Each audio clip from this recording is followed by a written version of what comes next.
Listen carefully, because this is not just another little video to play in the background while you scroll. This is a mirror, and you might not like what you're about to see. You fantasized about this more than once, even if you never said it out loud. I wish nothing could hurt me. I wish nothing affected me. I wish I could be cold, unbreakable, immune. Immune to criticism, immune to rejection, immune to betrayal, immune to someone leaving you with the empty chair and a mind full of scenes that will never come back. You imagine walking through life with a perfect emotional armor. Nothing gets in, nothing gets through, nothing breaks you. But let me be brutally honest with you. That dream of being untouchable is exactly what has you chained. Because the more obsessed you become with not feeling pain, the more you bind yourself to it. The more you chase invulnerability, the more you deny yourself the possibility of growth. The strength you want isn't found in feeling less, it's found in running less. Look at your own story and think how many times you've said, "I'm fine," knowing you weren't. How many times you swallowed a response so you wouldn't cause drama. How many times you made jokes so you wouldn't speak seriously about what actually hurts. That automatic smile, those "haha I'm good" texts, that neutral tone when you say, "It doesn't matter," none of that is strength. It's anesthesia. And anesthesia, used all the time, doesn't heal you, it only makes you unable to feel where the wound is. Most people don't want to heal, they want to stop feeling. And sooner or later, that gets expensive. Here's what almost nobody tells you. Behind the pose of, "I can handle anything," there's always a pain that never gets named. When you see someone too perfect, too controlled, too "nothing affects me," you're not seeing peace, you're seeing compressed tension, a bomb with an unknown date. And you know it because you do it too. You show yourself as strong, stable, mature, while inside there's a strange mix of anger, fear, exhaustion, disappointment. You feel things you never fully process, so you leave them there like sealed boxes stacked in a room you never enter. But the unconscious has no basements. Everything you throw down there stays alive, still breathing, still pushing from the dark. And one day you explode, for no reason. You collapse, out of nowhere. You freeze, without explanation. The explanation is there, you just hid it so well you forgot where. We were taught a cheap definition of strength: don't cry. Don't show weakness. Don't give them the satisfaction. You look ridiculous if they can tell it affected you. So what do? You clench your jaw. You hold back tears. You harden your stare. And the world applauds, "You're so strong." No. That isn't strength. That's contraction. Strength is something else. It's being able to say, "Yes, this hurt me." It's being able to look at your anger without justifying it with pride. It's admitting your fear without hiding it behind a joke. Strength isn't the one who never falls. Strength is the one who dares to look at why he keeps tripping in the same place. I'm going to tell you something your ego doesn't want to hear. Pain is not the enemy. Escape is the enemy. What destroys you isn't what you feel, it's what you refuse to feel. Every emotion you push down becomes internal pressure, and pressure looks for an exit. Anxiety attacks, insomnia, rage explosions, total apathy, the urge to disappear, emptiness in the middle of everything. That's where the shadow appears, the part of you you don't want to see, but that still decides for you. The side that makes you text again someone who already showed you they don't care, that pushes you to sabotage what's going well, that makes you distrust someone who treats you well and cling to someone who doesn't. You're not stupid. You're not weak. You're being driven by something you don't understand, your own unconscious. The unconscious mind isn't a trash bin where things stop existing. It's an engine that keeps running, even if you never look under the hood. That's where the wounds you never closed live, humiliations you pretended were, in the past, phrases that marked you and you acted like they didn't, fears you hid under achievements, titles, or the pose of, I don't care. And Jung said it without anesthesia. What you do not make conscious returns to you as fate. In your language, that means if you don't stop to see your patterns become your life. You repeat people, you repeat conflicts, you repeat endings, the names change, the faces change, the city changes, but the feeling is the same. Why do I always end up in the same place? Because your shadow keeps choosing for you. You think the problem is the last comment they made, the last betrayal, the last breakup. No. That only touches a nerve that was already exposed. That's why a phrase that slides off someone else pierces you. That's why a look of contempt echoes in you for 3 days. That's why someone's silence hurts like abandonment, even if it's only been a few hours. You're not reacting only to the present, you're reacting to a collection of echoes from the past. Every time something small hurts too much, it's an alarm, an old wound is speaking through what just happened. And as long as you keep saying, I'm overreacting, I'm dramatic, that's just how I am, you turn your back on the only place where you can truly be free, inside. Now let's talk about control, because this is where most people get tangled. A very subtle fantasy slips into your head: if I do everything perfectly, if I say the right thing, if I don't bother anyone, if I don't show too much, if I don't ask for anything, then they won't hurt me.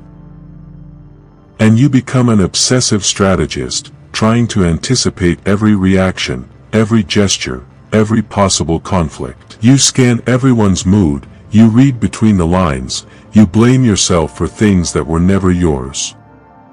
You'll call it empathy. You'll call it being considerate. But many times it's fear in disguise.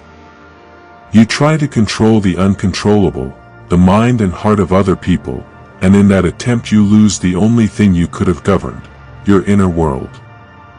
The truth is this: even if it hurts, you can't stop people from judging you. You can't stop them from misunderstanding you. You can't stop someone from betraying you, comparing you, or forgetting you. You can do everything right and still lose. You can be loyal and still be replaced. You can love with your soul and still go home alone. And that doesn't make you less, but it forces you to ask an uncomfortable question: if nothing external is guaranteed, are you really going to keep basing your peace on what you can't control? The deepest suffering doesn't come from what happens. It comes from your expectation that something else should have happened. What breaks you isn't only the breakup, it's the idea that this should never have happened. What hurts you isn't only rejection, it's the story you build: I'm not enough, if I were different, they would have chosen me. What weighs on you isn't only loneliness, it's the belief: no one will ever understand me, something in me is defective. Reality wounds. But interpretation without awareness tortures. And that's where awareness becomes a weapon, not to deny what you feel, but to see what story you're gluing on top of the pain. Up to now I've been hard, now I'll be even harder. You are not free as long as you keep running from your shadow. While you run, your life becomes a chain reaction. You react to the fear of being left, you react to the fear of not being enough, you react to the fear of repeating what you've already lived. You change partners, but not patterns. You change jobs, but not the feeling. You change cities, but not yourself. And then you say, that's just who I am. No. That's how your wounds programmed you. Who you could become, if you dared to look at them head on, is something else entirely. This is where something comes in that few people dare to do: integration. Integration isn't putting makeup on yourself. It isn't fixing what's broken so no one notices. It isn't turning into a positive version of you. Integration is admitting there is light and darkness inside you. That there is nobility and selfishness, that there is love, but also the urge to destroy when someone touches where it hurts, that there is generosity, and also humiliated pride. You're not a pure hero. You're not a complete villain. You're human, and that is far more complex. Individuation, the process Jung talked about, is not becoming some ideal thing. It's stopping the fragmentation. It's coming back together. Think of all the masks you wear in a single day. The version that smiles for family, the productive version for work, the sarcastic version for friends, the neutral version for social media.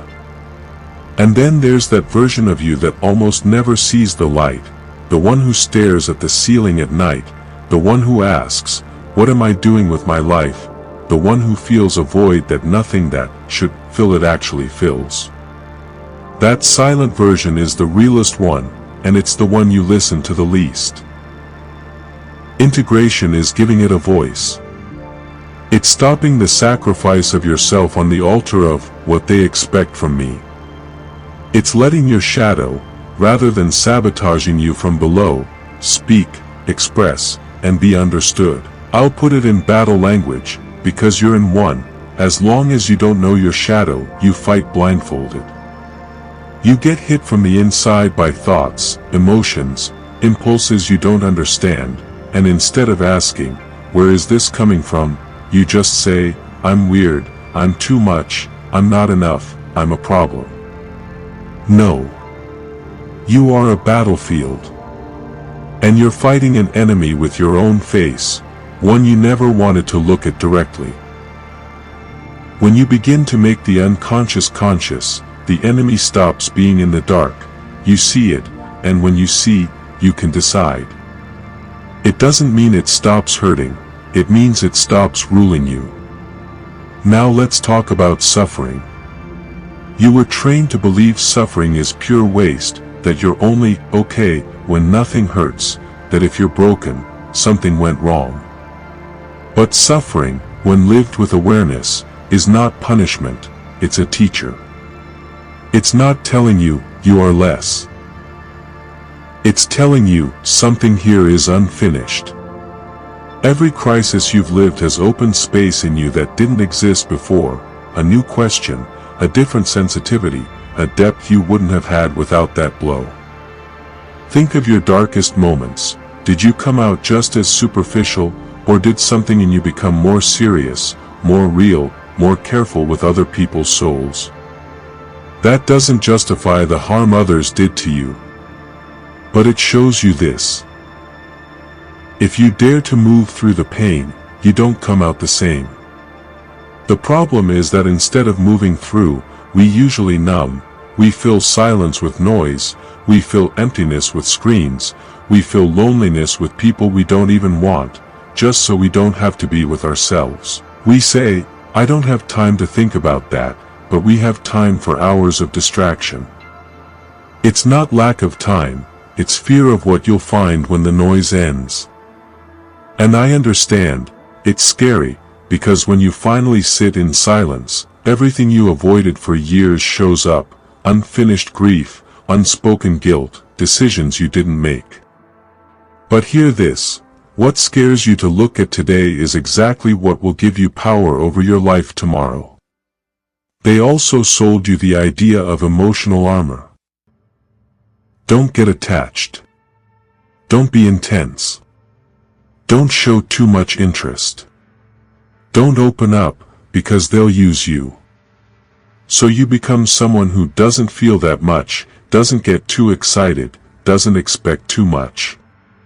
You think you're smart for always living on half a tank. But on half a tank you don't break, and you don't live either. Yes, armor protects you from some wounds, but it also protects you from real love, deep connection, honest intimacy. You don't only suffer less. You also vibrate less. You become someone who is present, but never fully present, who laughs, but never lets out the full laugh, who listens, but never fully gives himself to the conversation, who loves, but always with one foot ready to run. That is not peace. That is internal exile. The way out isn't to shatter the armor overnight and dive in blindly. The way out is awareness. Awareness of what triggers you, what makes you shut down, what stories you tell yourself when someone gets close, what past experiences get activated every time someone leaves. When you start observing instead of just reacting, your life changes levels. You stop being a puppet of your trauma, you become a witness to it, and from there, little by little, the author of something new. I'm not here to sell you smoke. This path isn't fast, it isn't comfortable, and it doesn't look pretty on Instagram. It involves uncomfortable nights with yourself. It involves making peace with parts of you that you despise. It involves admitting you weren't as good or as bad as you told yourself. It involves looking straight at your envy, your need for control, your hunger for approval, your wounded pride. But it also involves discovering resources, talents, depth, sensitivity, and strength you didn't know you had, and that is worth the price. At this point you might think, okay, Aries, so now what? What do I do with all this? You start with the simplest and hardest thing: stop running from what you feel. When something hurts, instead of rushing to cover it up, do something different. Pause, name it, feel where it sits in your body, ask yourself, what does this remind me of? Where have I felt this before? This isn't about drowning in emotion, it's about reading it as information. Every emotion carries a message. If you suffocate it, you lose the message. If you listen, you gain a map. Second, stop trying to control everyone.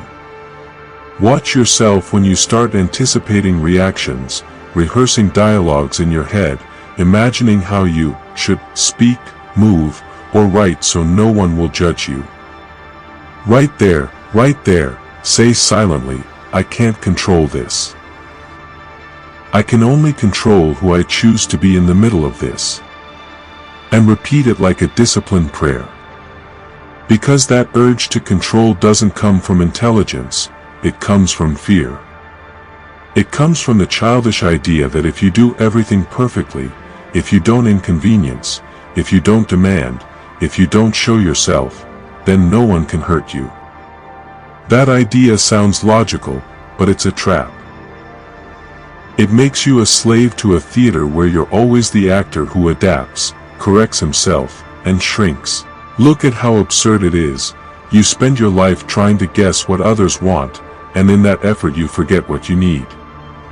You become an expert at reading other people's gestures, and illiterate at reading your own body. You become great at not messing up, and terrible at living. And listen, I'm not telling you to become insensitive or rude. I'm telling you to stop negotiating your dignity in the name of approval. Because approval is an invisible contract that never ends. Today they approve you for staying quiet, tomorrow they demand you stay even quieter. Today they accept you because you're useful, tomorrow they discard you when you're no longer needed. Today they applaud you for enduring, tomorrow they blame you for being tired. Understand this equation: the more you depend on other people's judgment, the more fragile you become. And the less you depend, the freer you become. Freedom isn't that nobody judges you, freedom is that they judge you. And you don't sell yourself. So start training this. When you feel the urge to over-explain, to justify yourself, to apologize for existing, to bend yourself so you don't inconvenience, stop. Breathe. Slow down. And ask, am I acting from my center or from fear? That question alone gives you power back. Because fear is always in a hurry. The center always has calm. Fear wants to end the conversation, look good, escape. The center wants clarity, coherence, truth. And when you choose the center, even if you're shaking, something aligns inside you. It's as if, for the first time, you stop betraying yourself in real time. Now third, accept that solitude is part of growth. Yes, it sounds harsh, but it's real. When you start seeing your shadow, you no longer fit in certain circles where everything is superficial. When you stop numbing, some plans stop making sense. When you choose authenticity, certain relationships crack. And yes, it hurts. But it also creates space. Space for people who resonate with your depth, space for projects that aren't just distraction, space for an identity that isn't built on fitting in, but on being. Solitude isn't always punishment. Sometimes it's a sign. A sign that you stop dancing to other people's rhythm. A sign that you no longer buy empty conversations just to feel accompanied. A sign that your soul is becoming more selective. And here's what almost nobody tells you, at first, that selectivity feels like loss. Because you lose noise. You lose cheap social dopamine. You lose the, they invited me, that made you feel validated.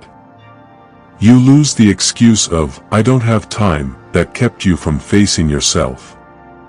But with time, that same solitude becomes sanctuary. It becomes a workshop. A laboratory. The place where you rebuild without masks. Because only in silence do you hear the full truth. Only without an audience does your real face appear.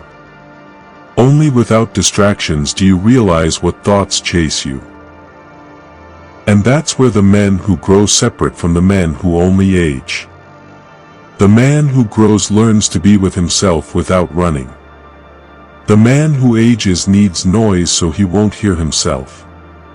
So if you're entering a season where you feel more alone, don't interpret it immediately as failure. Ask yourself, am I alone, or am I no longer belonging to what had already become too small for me? There's a brutal difference between being alone and being misaligned. Solitude, many times, is the initial price of alignment. And I'll tell you this sharply, your shadow doesn't only sabotage you with pain. It also sabotages you with comfort. With that lukewarm comfort that keeps you where you don't grow. With routines that numb you. With a fake peace that isn't peace, it's resignation. With that, I'm fine like this, that really means, I'm afraid to try. The shadow loves what's familiar, even when it's miserable. That's why growth hurts, because it's unknown. And the unknown terrifies your nervous system. But if every time you feel fear you retreat, then your life gets hijacked by the most frightened part of you. So listen, you're not going to erase fear. You're not here to become a robot. You're here to become someone who walks with fear, but walks. Someone who feels discomfort, but doesn't quit. Someone who trembles inside, but doesn't betray himself outside. That is emotional discipline, not feeling less, but obeying less. Now let me give you an even more practical closing, because this isn't poetry. This is training. If you truly want this transformation to have bone, start with a simple ritual. Today. Not tomorrow. Not when I have time. Today. When this video ends, do this, turn the noise off. Sit for 10 minutes in real silence. No music, no screen, no chat. Just you. And observe what shows up. Don't correct it.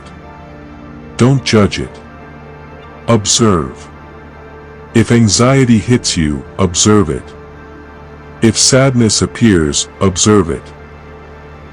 If anger comes up, observe it. Then name it out loud. This is fear. This is anger. This is pain. This is shame. This is emptiness. Why? Because what you name stops being a monster and becomes information. The unconscious feeds on what stays unnamed. Awareness feeds on precision. Then write one sentence. Just one. The most honest sentence you can. Not for Instagram. Not for anyone. For you. Something like, "It hurts that I try so hard and still feel worthless." Or, "I'm afraid of being alone." Or, "I'm terrified of disappointing people." Or, "I'm tired of pretending it doesn't affect me." That sentence will hurt, because it's true. But that sentence will open a door. And an open door is more powerful than a lifetime of denial. Next, choose one act of coherence. 1. Not 10. 1.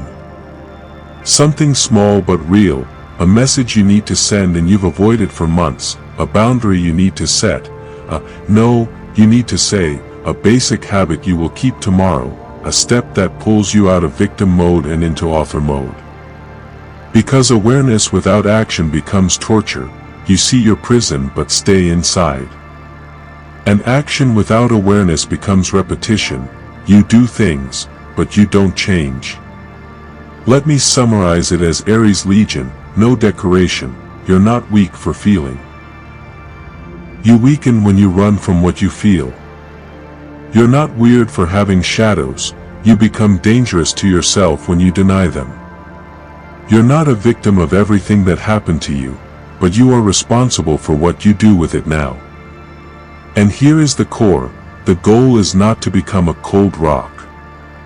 The goal is to become so aware of yourself, so integrated, that the world can't handle you the way it used to. You'll keep feeling. You'll keep taking hits. You'll keep losing things and people. But something changes, you stop reacting from your wound, you respond from your center. And that difference is massive. Because reacting is automatic. Reacting is old. Reacting is your wounded child driving your adult life. Responding, on the other hand, is choice. Responding is presence. Responding is saying, yes, I feel this, but I'm not going to act like I used to. And that's where the man is born, the man they can't break so easily. Not because he's invulnerable, but because he's real. Because he knows his cracks. Because he knows where he gets hit. Because he no longer lies to himself. That is being unbreakable, not the one who never bleeds, but the one who, even bleeding, knows who he is. Not the one who never falls, but the one who stands up every time with a little more truth and a little less mask. The unbreakable man isn't the one who doesn't suffer. He's the one who suffers without surrendering the wheel. The one who moves through pain without turning it into an excuse. The one who allows himself to feel, without destroying himself. If you made it this far, it isn't random. Something in you is tired of running. There's a part of you, your shadow, your unconscious, your future self, that brought you here to tell you, stop running. Sit with me. Look at me. Let's work together. And here's the irony, the shadow that scares you is the same place your power is stored. Because buried under fear is your instinct. Under shame is your hunger for life. Under self-sabotage is your ability to build. You won't come out of life unscarred, but you can come out awake. And I'm telling you plainly, an awakened mind, an integrated heart, a sharpened awareness, that's something the world doesn't know how to break. So here's your final test. If this video spoke to you for real, don't like it out of politeness. Don't save it for someday. Make a public mark. Write in the comments, I take responsibility. Or write, I start today. Not for me, for you. Because every time you commit out loud, you break a piece of that old identity that hides in the shadows. And if you stay, don't expect comfort. Expect truth. Expect tools. Expect confrontation. Expect depth. Expect discipline. This isn't a channel to entertain you. It's a channel to train you, to bring you back to yourself, to make you remember that even if you've lived asleep for years, you can still wake up. The Legion isn't looking for perfect men. It's looking for honest men. Men who stop lying to themselves. Men who learn to hold themselves up. Men who decide. And the decision isn't to be invulnerable. The decision is to stop running. Aries has spoken.